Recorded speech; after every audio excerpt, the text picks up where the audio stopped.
Good morning, everyone. It's Natalie Alicia Gold with the Gold Standard. I'm here today with a dear friend, Rachel Dube. Hey, Rachel. Hey Natalie, how are you? I'm great. How are you doing? I love your beautiful red sweater Thank you. with the hearts. I'm feeling the love. Good. That's what I was hoping. So, Rachel, you and your husband have built an unbelievable business. And I want you to tell us a little bit about that business and what you guys do for children in the community. First of all, thank you, Natalie, for having me on. This is fantastic.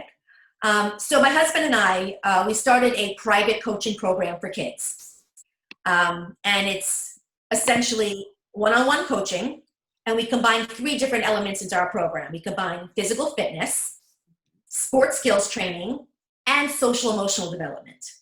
So it's very unique in the sense that it's not just someone throwing a ball in the backyard with your child. It's a combination of health, mental, and physical. So it's kind of like life coaching and sports coaching and a fitness trainer all together in one. That's And amazing.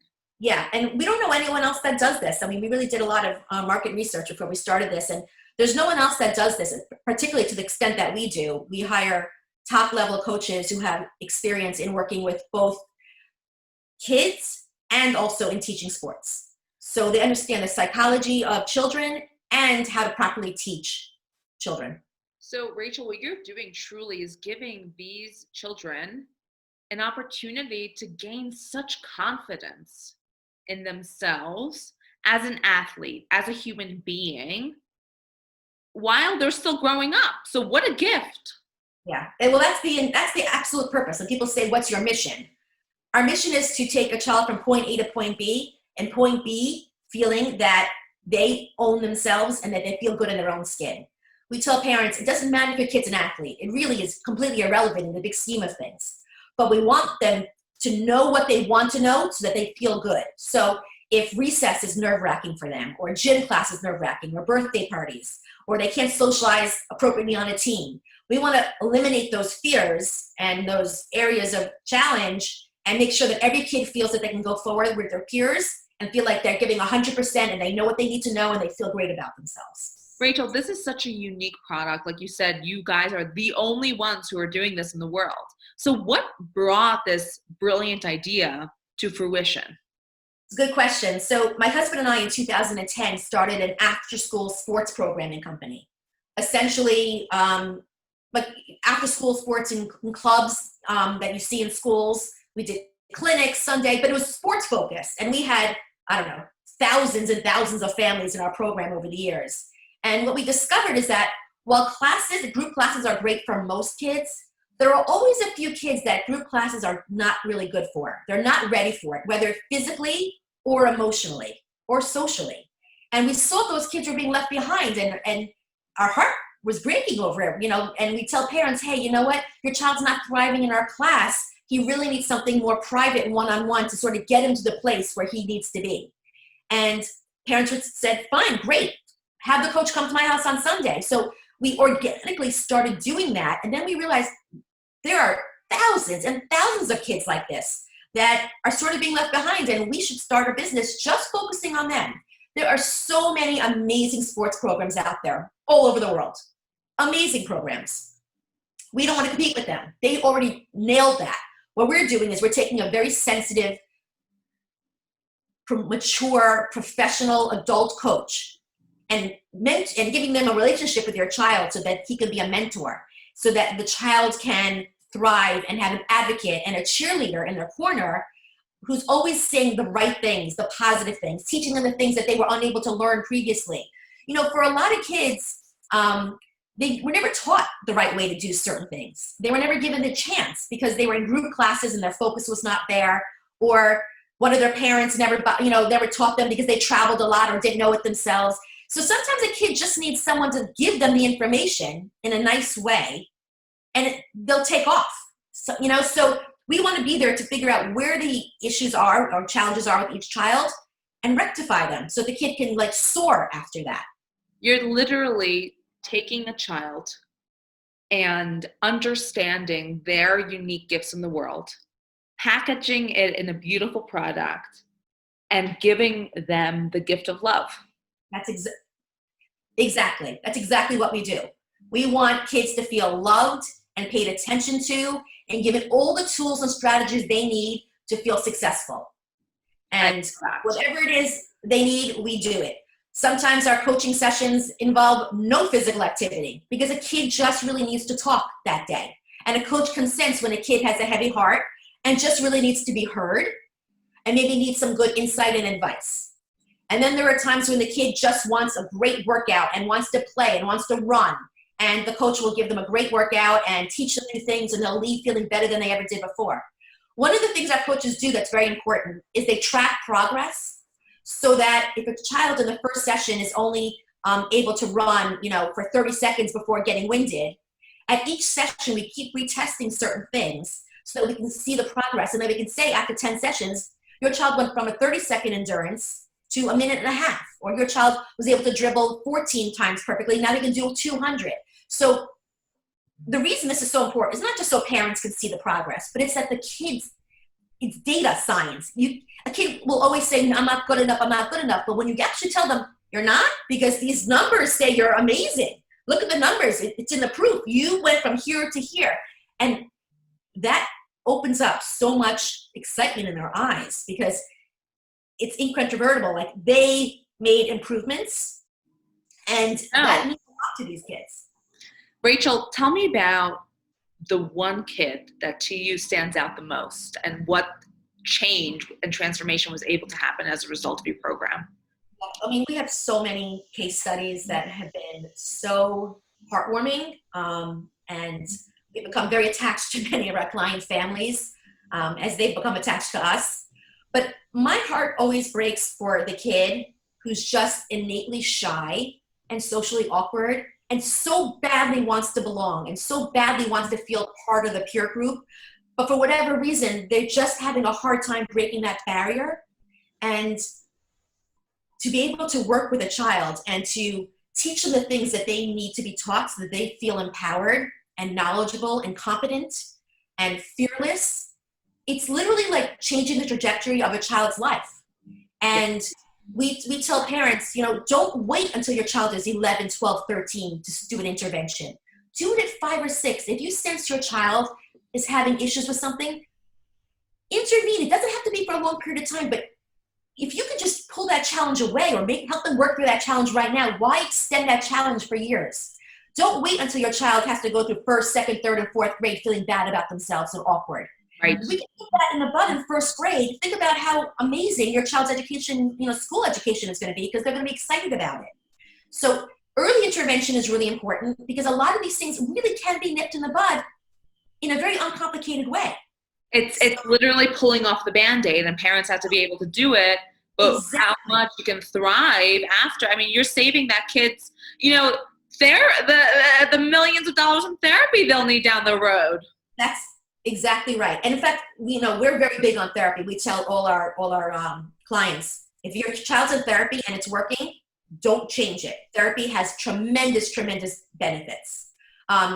What we can offer on top of therapy is the physical fitness, the endorphins, the sports skills, so there's confidence building. And on top of that, it's a personal cheerleader and advocate that's outside of the home, that they see on a weekly basis in a very comfortable, relaxed way. And for a lot of kids, sitting in a 4-walled office, a therapist's office, for a lot of kids, it doesn't work. And for those kids for whom it doesn't work, we are an excellent alternative option. And we've discovered that kids, when they're in a relaxed state of mind, because they're throwing a ball around or running around in the park, are much more likely to share their thoughts and their feelings than when they're sort of being told, okay, I have a notebook, tell me everything. They're more likely to share. So our coaches are told all kinds of things by our clients that the parents are like, what? My kid told you? What? How did you even get him to talk to you? Our coaches have magical abilities to get kids to relax and to open up. And sometimes that's all they really need to do, is just to open it up and let things off their shoulders. You and I basically are working in the same kind of business from a very different perspective, and we're both building that bridge of trust. Yes. And that circle of trust. That's exactly right. So, and you're seeing these, you're literally seeing them, because a person who, a child who might not have fit in naturally into a big group setting, they're likely feeling unseen, unheard, and you are seeing them. What a gift you're giving. It's true. It's true. It is a gift. I mean, because especially in today's times, right? Parents are so consumed by technology, and not necessarily in a selfish way, but when we have phones, our work responsibilities are now 24/7. Our social responsibilities are now 24/7. And kids have a much harder time getting their parents' attention for decent amounts of time, right? Because we're so distracted and we have multiple children and so many responsibilities. Kids are seeking that one-on-one undivided attention, and it's very, very hard to get from any adult. Teachers have other students, parents have other siblings, so when that coach and that child go off for 90 minutes to the park, and that coach is doing nothing but listening to what the kid has to say, whatever silly stories they might want to tell, whatever interests or hobbies they have, that kid is now getting eye contact consistently for 90 minutes. It is unbelievable what an emotional impact that has on a child, because it really, there's nowhere else you can get it. Rachel, I think you should be training parents on your, like, all the things you've learned through this about how to be better parents, because the truth is, oh, good, I'm happy to hear that. The phone is attached to me, like it's attached to everyone else. Yeah, and particularly with this whole pandemic, which has really made the need for our business 10 times more intense, because kids were ripped from their friends socially, ripped from their school activities and teams, with a day's notice. This wasn't an organic, period of transition. This was like, oh, tomorrow school's closed and you're not allowed to see anyone anymore. For children without the perspective of the big picture, this was extremely, extremely disorienting. And it's having a tremendous emotional impact for which we are not going to see the outcome for many, many years. The mental health and physical health of our children is absolutely suffering right now. And it is up to us as parents to intervene. And what do I mean by that? There are some kids who are having a harder time than others. Some kids, and I've gotten so many phone calls from parents, that their children are not wanting to get out of their pajamas.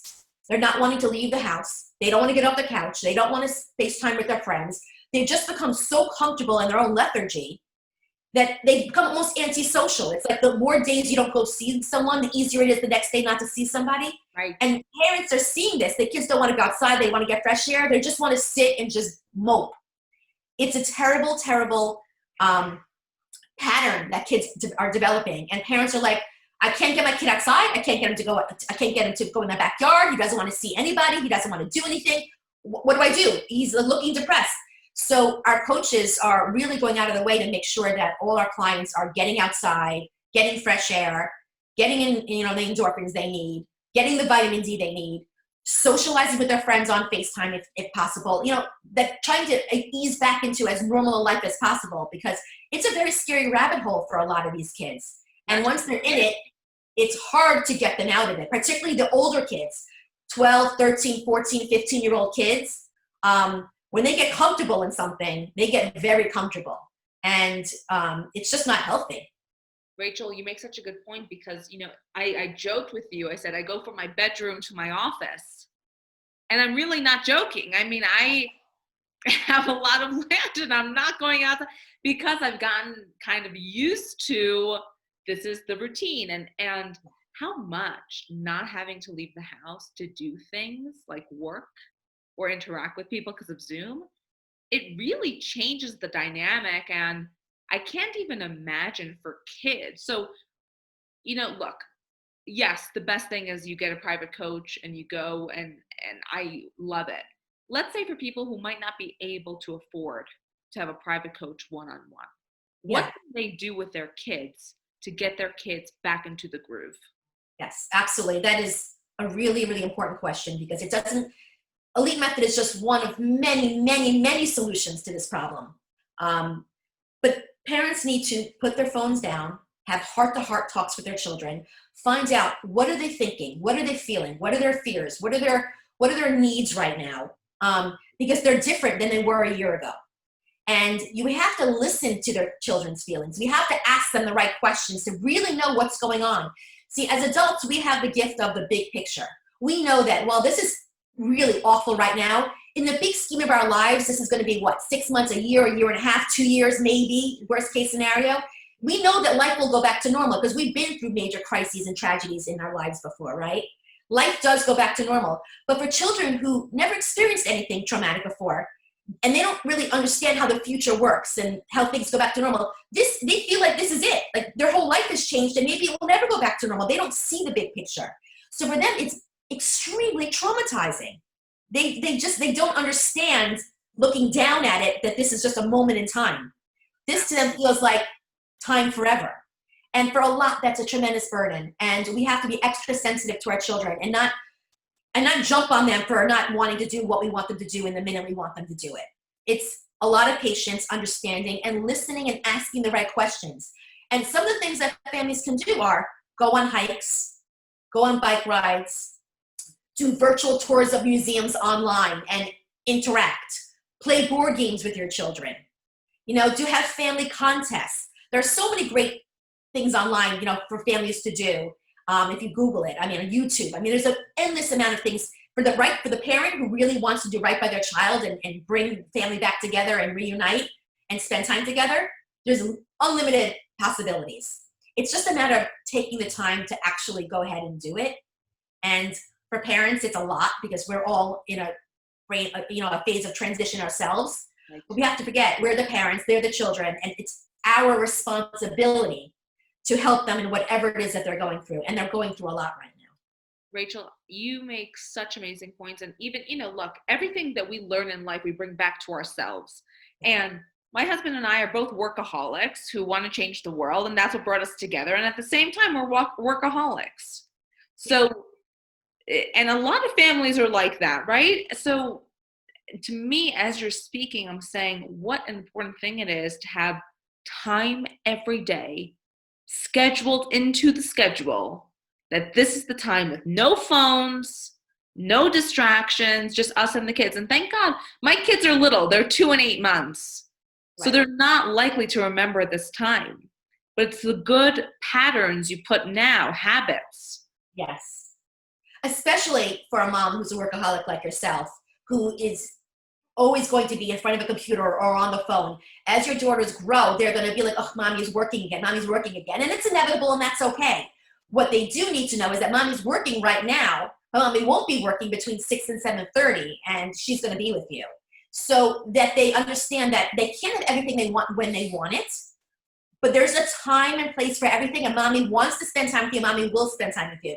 It's about separating the day out into sections so that they can understand, conceive of what's to come.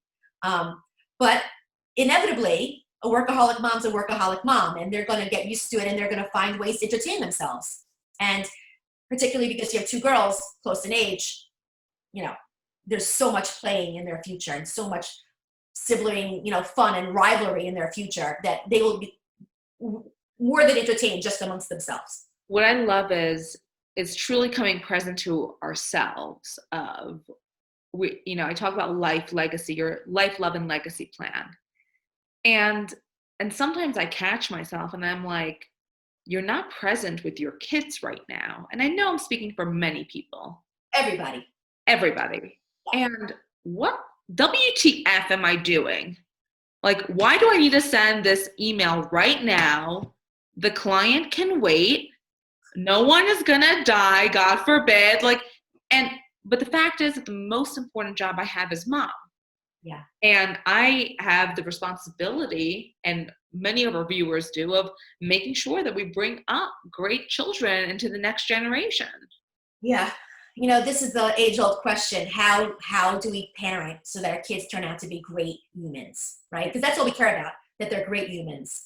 And there's no simple answer, particularly because every child is different and has different needs. So I have 2 children who could not be more different, and I have to parent them differently, and I have to spend time with them differently and speak with them differently. The most important thing, I think, from what I've learned in working with thousands of families who are dealing with issues and challenges with their children, is listening and connecting. If a child feels listened to and connected to their parent, they want to do right by that parent. They want to impress the parent. They want to make the parent smile and proud of them. When there's a connection, when there's an intimate emotional connection between a parent and child, that is the source of all good things to come. I'm 100% convinced of it. I know a lot of parents who provide for their children, get them clothes, send them to school, make food, set up play dates. But sometimes they're lacking that real intimacy with their child, where they're lying in bed and they're goofing off and they're laughing and they get inside jokes and they have serious talks and heart-to-hearts. That is the essence of quality parenting. Yeah. It's those moments where your child feels so in love with you and so much love for you because you're their mom, you're their protector. Those are the things that they reminded of when they want to make bad choices. They're like, I can't do that. I love my mom too much. It'll disappoint my mom. When they feel obligated to someone in such a strong way, it creates a moral code. And as they get older, it's that moral code that is going to prevent them from making big mistakes. So it's not about checking off a list or, in boxes as a parent. I fed him, I educated him, I clothed him. Those are all great, but it's the inner feeling. It's that inner connection of we are one family. We have each other's backs. We love each other more than anything in the world. That is what helps kids make good decisions going forward. Rachel, what I'm really hearing is also self-awareness of yourself and being able to give that love, because a lot of people who are our generation didn't have necessarily both parents' attention at all times, and a lot of and look, I say this all the time, that we talk about women's empowerment and we talk about all this stuff until you become a mom. Now there's no roadmap, there's no nothing. And you go back to work, you're bad. You stay at home, you're bad. You can't win. Yeah. So what I love to hear you say is, just like we can't shop till we drop to fill that void, neither can we buy enough stuff to make our kids loved until we can get raw with them. It's exactly right. That's exactly right. It's so much more. And, I see parents, they call me and they're so desperate because they want to connect with their child, but they just don't know how. And the older the child gets, the more difficult it is to finally make that connection. So because you have two young girls, now is the time to create that bond and that connection. And it will last forever. It's a lot harder when a mom calls me and says, I have a 13-year-old son and he loves me and I love him, but we don't have like that bond, and it's much harder when the kids get older. So take advantage of them when they're young and really, really spend the time with them and focus your energies on what their needs are and what you can do to help them excel in their life, because it will have boundless, amazing, tremendously useful benefits down the road. Rachel, what do you think about these pods popping up? And is it going to do more harm than good than harm? What do you think? So what I do is very closely related to pods, because we offer coaches to different pods. Normally we only do private coaching, but in this case, we have made some exceptions. But it's a very good question. I think that pods are multiple things to multiple people. What people have to realize is that a pod just means a small cohort of children. But that small cohort of children can be doing different things. You might have a teacher who is literally teaching those children every single day, and they have no school curriculum whatsoever. So literally they're creating a micro school. Then you have pods where the kids are all on the computer with their own school's classroom, 5 different kids, 5 different schools, and they're all just working all day, and there's a facilitator or a tutor in the room who's keeping them on task and making sure that they're all doing what they need to be doing. So there are multiple different types of pods. They're all great in their own way. This is a very difficult time for everyone, and whatever it takes to get kids by is fine. I feel like every parent has to decide for themselves what's best for their child, what's best for their family, with their health interests in mind. I think pods are great, but I do think it's important that kids get outside, because this is what's happening. School teams are being canceled, after-school clubs are being canceled, all those clinics that kids belong to are being canceled, and parents are so focused right now on the educational aspect, as they should be.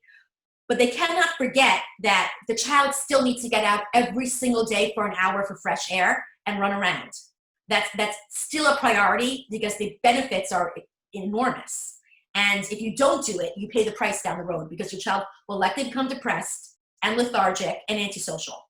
Wow. So it's very, very important to make sure that while you have your educational pod in order, priority, you also figured out some sort of way for them to get out of the house and get physical. You and your husband have built this business together. Mm-hmm. What has that been like working with your spouse? That's a tough question. You know, we've been working together for 10 years. And I joke that like together we make the perfect person. Like my talents and his talents combined, it's a good team. We're amazing teammates. There are always challenges when you work with your spouse, just because it's 24/7. Any conversation we have is related back to work. Any stresses we hold with each other. So it's complicated, but he and I both feel so strongly that what we're doing is so beneficial to children and to families. We almost feel like it's God's work. Like we feel like what we're doing is way beyond us. What we're doing is an obligation to humanity. We've found a solution and a tool and a means to help children and families, and it behooves us to do our best to get it and spread it as far and wide as we can. Because I've gotten hundreds and hundreds of thank you emails, notes, and cards, and bottles of wine from clients who have said, you literally have changed our life. We were in a bad place, and now we're in a good place. And we look back and we see that starting with the LEAP method was the point of which we started, progressing. And we're so thankful for that. So when you hear that you really made a difference, it's very hard to not feel excited about it and want to spread it even more. So when we do get frustrated, we just look at each other. We're like, you know what? This is bigger than us. We got to keep doing it because there's millions of kids all around the world who need that positivity in their life, and we want to help them get there. What I love is that today everyone is basically in business with their spouse, even if they're not really in business with them, because they're in the same home all the time, 24/7. And, divorce attorneys are going nuts because of the amount of calls that are. And Rachel, what you said was profound. This is bigger than us. So whether it be a business like what you and your husband have that is literally infusing confidence and self-worth into children to make them positive members of society, or if it's you both have different businesses, you both work in jobs, but the family and keeping that greater than I vision, truly being selfless in a way to make it such that it's a better life for your kids. Yeah. After when there is connection between the child and parents, and it doesn't have to be the two parents married. It could be one parent in one house, another parent. The point is that children need protectors. Children need to feel secure that they're loved, whether it's by the grandmother that's raising them, a parent, whatever it might be. They need to know that someone has their back. And on top of that, they having a coach that they can talk to and run things by and get thoughts from is a great way to sort of like help the relationship along. Because a lot of times kids will tell our coaches things that about their parents that's upsetting them, but they won't tell the parents. And the coach will say, you know what? It's tough to go up to mom and dad and share your feelings, but let's talk this through.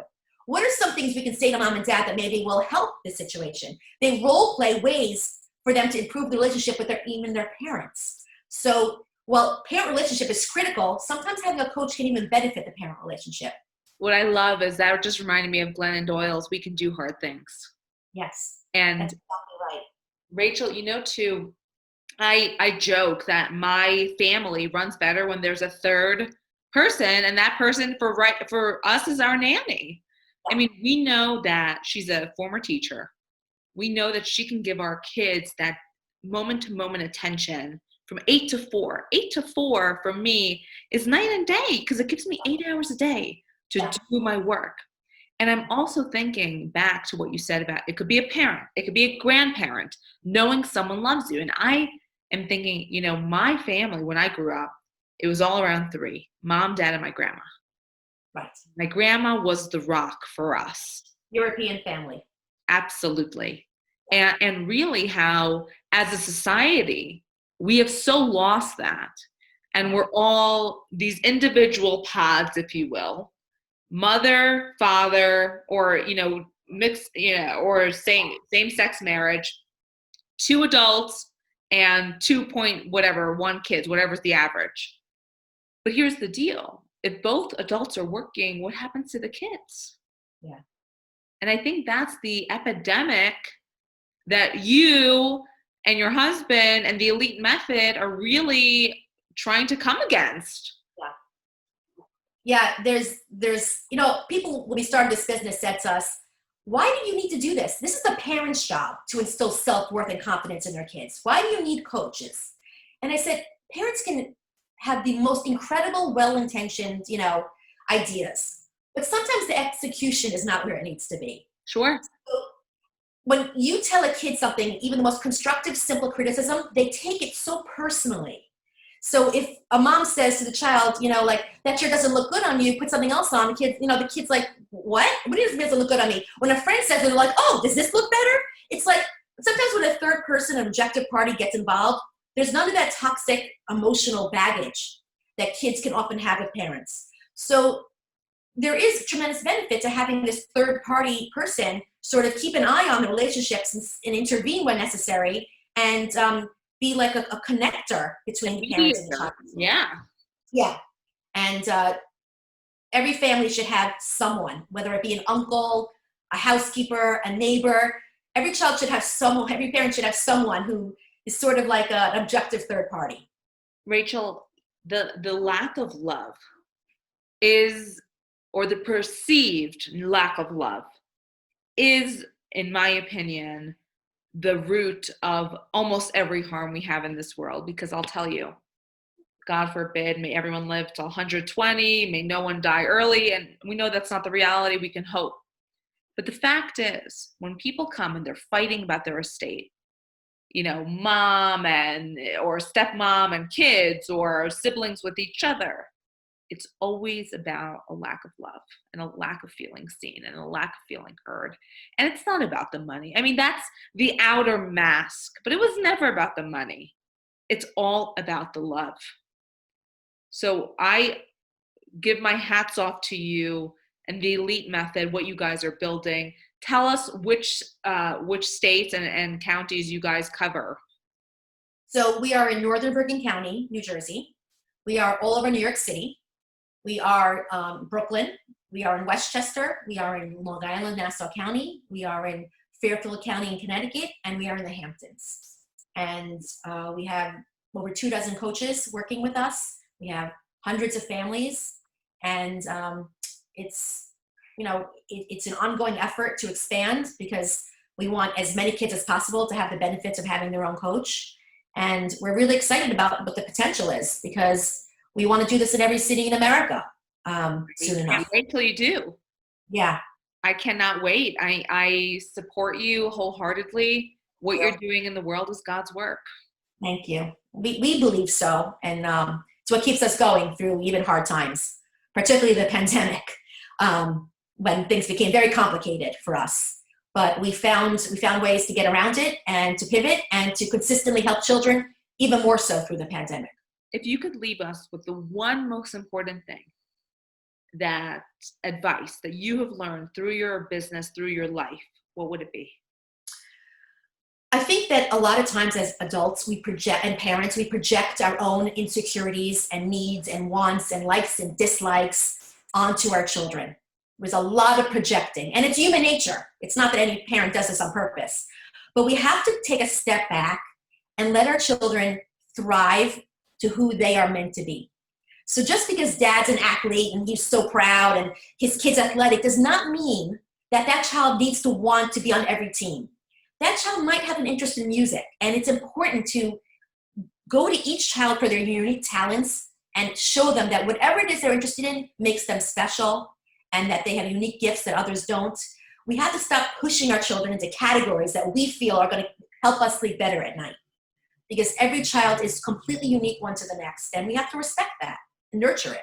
So the mantra truly is, I see you for who you are, it's perfect, and I love you. That's right. If you can see that to a child consistently for years and years and years, you're doing good things with that child. It's beautiful. Rachel, as always, I've loved our conversation. It is such a blast to have you here. Can't wait to have you back. And I'm sending you so much love. You're doing so much good in the world. Just so proud of you. Thank you, Natalie. I feel the same way. And good luck with all your estates and wills and trust business. You're going to help a tremendous amount of people, and I need to get mine done soon.